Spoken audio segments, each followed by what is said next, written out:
अस्सलामुअलैकुम my social media family. उम्मीद करती हूँ कि आप सब लोग हमेशा की तरह खुशबाश होंगे। इंडिया कुछ अरसे से ये बात कर रहा था, भारत की बात कर रहा था कि उनकी इकोनॉमी बहुत तेज़ी के साथ ग्रो कर रही है और वो बड़ी तरक्की कर रहे हैं। ख़ास तौर पे आप लोगों को पता होगा कि भारत के अंदर उनकी तरक्की, उनकी मईशत में उनकी तरक्की जो है उसमें एक बहुत ही पिवटल एक किरदार अदा कर रहा है, बहुत ही एक अहम किरदार अदा कर रहा है बॉलीवुड। क्योंकि बॉलीवुड की इंडस्ट्री आप समझ लीजिए कि भारत की एक रीढ़ की हड्डी है। आज मैं आपके सामने सारा कच्चा चिट्ठा खोलूंगी भारतीय बॉलीवुड इंडस्ट्री का भी, और उनके जो आम आवाम है कि किस तरह से वो अपनी औरतों को इस्तेमाल करके अपनी मईशत को बेहतर बना रहे हैं। लेकिन उसके लिए एक छोटी सी मिसाल आपको देना बहुत ज़रूरी है कि लास्ट ईयर मैंने एक कमर्शियल के लिए, कमर्शियल शूट था मेरा, गोल्डन पल एक कंपनी है, उस ब्रांड का मैंने एक कमर्शियल करना था। तो उसके लिए हमारा जो शूट था वो थाईलैंड के अंदर रखा गया था, बैंकॉक सिटी के अंदर। तो जब मैं वहाँ जा रही थी तो मेरे बहुत सारी फ्रेंड्स वगैरह थी, वो मुझे छेड़ना शुरू हो गई कि बैंकॉक जा रही हो, ध्यान से जाना, खैरियत से जाना, अपना ध्यान रखना। तो मुझे लगा बैंकॉक में पता नहीं ऐसा क्या है जो ये मुझे ऐसा बोल रहे हैं। फिर वहाँ पर जब मैं बैंकॉक में पहुँची तो मैंने देखा कि वो तो तकरीबन सारा रेड लाइट टाइप का एरिया था। मतलब वहाँ की जो औरतें हैं, कहा यह जाता है कि वो मुल्क बड़ा गरीब मुल्क था थाईलैंड, लेकिन वहाँ की औरतें गलतकारी में बहुत ही ज़्यादा मशहूर हैं। और जैसे ही शाम होती है तो उनकी औरतें फुटपाथ्स के ऊपर आकर खड़ी हो जाती हैं और गलत काम के लिए वो वहाँ से जाती हैं।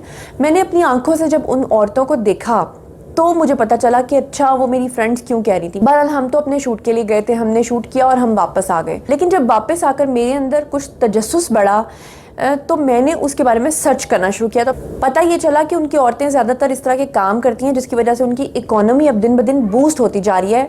और पूरी दुनिया से सयाह जो हैं वो वहाँ पर दो वजूहात से जाते हैं। नंबर एक कि वहाँ पर उनको इस तरह की ख़वातीन बड़ी आसानी के साथ मुयस्सर आती हैं, और नंबर दो ये कि वो मुल्क उनको सस्ता पड़ता है क्योंकि डॉलर्स में पैसे खर्च करने के बजाय वो वहाँ के जो भाट, उनकी एक कंपनी जो उनकी करेंसी है उसमें जब वो जाकर वहाँ पर चीज़ें ख़रीदते हैं तो उनको वहाँ पर सियाहत भी सस्ती पड़ती है और वहाँ पे औरतें भी मिल जाती हैं, नाउजुबिल्ला।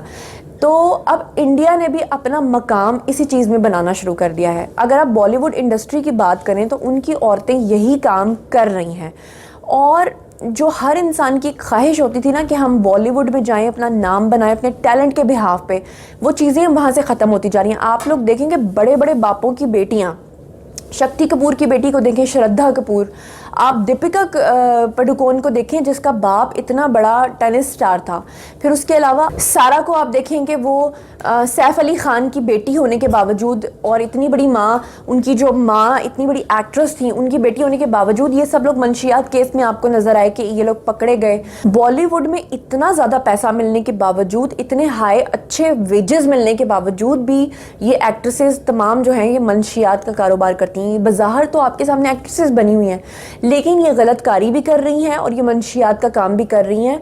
और इस सिलसिले में आपको पता है कि कितने सारे लोग अभी तक अरेस्ट हो चुके हैं। इवन के आप देखें कि श्रद्धा, सारा और दीपिका, इनके मोबाइल्स फ़ोन्स कितनी बार वहाँ से उन्होंने जब्त किए हैं। हत्ता कि दीपिका ने अपने तमाम जो सोशल मीडिया अकाउंट्स हैं उनको डिलीट कर दिया। ये पता है आपको, तमाम उन्होंने अपना पुराना डेटा जो है उसको इसलिए डिलीट किया है कि उसको परमानेंट वो कर दें ताकि उनके पिछले जो सबूत हैं वो सामने ना आ सकें, ताकि वो रिट्रीव ना हो सके। सुशांत सिंह के बाद ये सारा किस्सा खुला और इनके जो सारे मामलात हैं ये सामने आए। अब आज एक और एक्ट्रेस इनकी पकड़ी गई हैं। आपको पता होगा पिछले दिनों में अभी भारती सिंह पकड़ी गई जो कॉमेडियन थी, अपने शौहर समेत वो मंशियात का कारोबार कर रही थी। और आज एक और उनकी एक्ट्रेस पकड़ी गई है जो उनकी तमिल के फिल्मों में काम करती हैं, जिनका नाम है श्वेता कुमारी। बहुत सारे लोग ये समझ रहे हैं कि वो श्वेता तिवारी हैं, लेकिन वो कुमारी हैं क्योंकि उसकी रीज़न ये कि पुलिस ने जब उनको पकड़ा, मुंबई के एक होटल में छापा मारा, वहाँ पे सईद नामी एक बंदा था जो उनका सहूलतकार था, उनके साथ उन्होंने 400 ग्राम्स का ये सारा माल पकड़ा जो तकरीबन इसकी मालियत 7 से 8 लाख रुपए थी। और वो बंदा जो है वो भागने में कामयाब हो गया, लेकिन श्वेता को उन्होंने वहाँ से जनाब आली गिरफ्तार कर लिया। श्वेता ने अब अपने आप को मीडिया पे आने से बचाने के लिए क्या किया कि अपने मुंह पे कपड़ा डाला और फिर वो वहाँ पर अपनी हाजिरी दी। इसी तरह अगर आप देखें तो रिया चक्रवर्ती भी अभी इसी चक्कर में फंसी हुई हैं।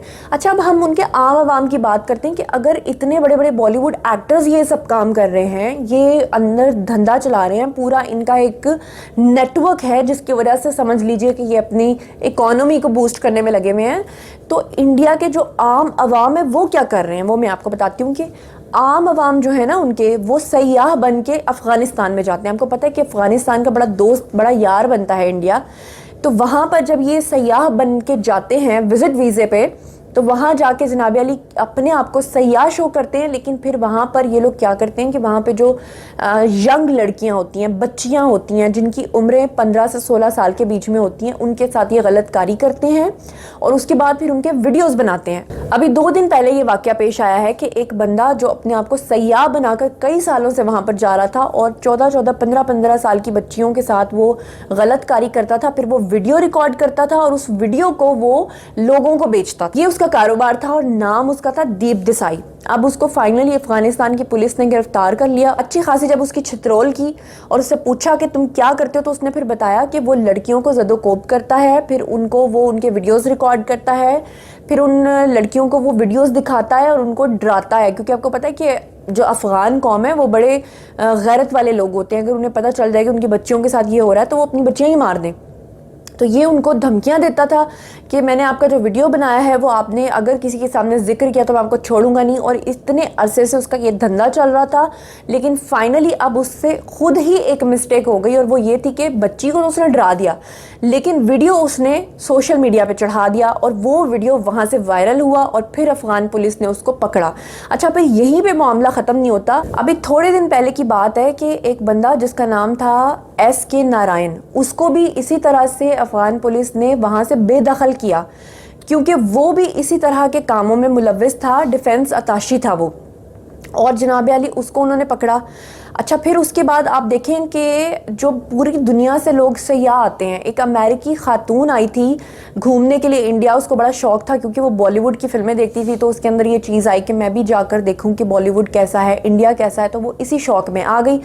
जैसे ही वो यहाँ पर आई तो यहाँ पर जनाब अली बहुत बाअसर सियासतदान यानी साबिक मेयर था इंडिया का, उसके भतीजे ने जनाब अली उस अमेरिकी खातून को भी नहीं बख्शा और उसके साथ गलतकारी की। उस अमेरिकी खातून के साथ उसने जो गलतकारी की उसका नाम था राजीव पनवार। और फिर उसके बाद वो जो अमेरिकी खातून है वो बहुत चीखी, लेकिन उसको कोई किसी किस्म का यहाँ पे इंसाफ नहीं मिला। फिर उसने अमेरिका जाके ये सारी चीज़ों को रिपोर्ट किया और कुछ भी नहीं हुआ। मतलब कोई सुबकी नहीं होती इन लोगों को। कहीं पर भी अगर ये खातून देख लेते हैं, ये उसको पकड़ लेते हैं, इनको इस बात से कोई मतलब नहीं है कि उसकी नेशनैलिटी क्या है, हमारा मुल्क बदनाम होगा। हत्ता कि इस वक्त पूरी दुनिया के अंदर जो क्राइम रेट्स को अगर देखा जाए तो उसमें जो सबसे बड़े क्राइम रेट्स हैं उनमें चौथे नंबर पे इंडिया आता है। और इस वक्त जो मेरे हिंदू या जो इंडियन मेरे दोस्त देख रहे हैं मेरा व्लॉग या मेरा वीडियो, उनको यकीनन बहुत गुस्सा आ रहा होगा, उन्हें लग रहा होगा पाकिस्तानी है तो इंडियंस के ऊपर अटैक कर रही है, लेकिन ऐसा हरगिज़ नहीं है। मैं फैक्चुअल बात कर रही हूँ। अगर आपको मेरी कोई बात भी गलत साबित होती है तो आप उसे सर्च कीजिए और मुझे साबित कीजिए कि मैं गलत बोल रही हूँ। तो इस तरह से बेसिकली ये इंडिया की जो इकोनॉमी है उसको बूस्ट करने की कोशिश कर रहे हैं। इस तरह से ये औरतों को इस्तेमाल कर रहे हैं, इस तरह से ये सयाहों को नहीं छोड़ रहे हैं।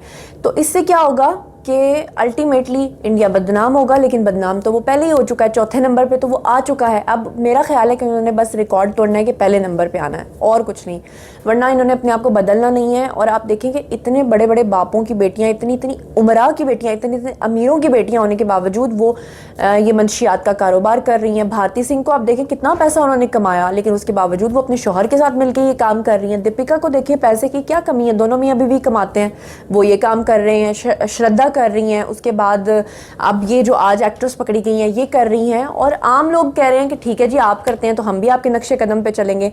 वो बॉलीवुड जिसको देख के लोग उनके ऊपर अशश किया करते थे, उन जैसा बनना चाहते थे, हमारे आर्टिस्ट चाहते थे कि हम वहाँ जाके काम करें, अब वो ये काम सिर्फ एक बहाना बन चुका है। अब इस काम की आड़ में ये काम हो रहा है जो आज मैंने आपको बताया। तो उम्मीद करती हूँ कि आज का ये वीडियो आपको पसंद आया होगा। कमेंट सेक्शन में आइए, आप लोग इस बारे में क्या सोचते हैं ज़रूर शेयर कीजिए।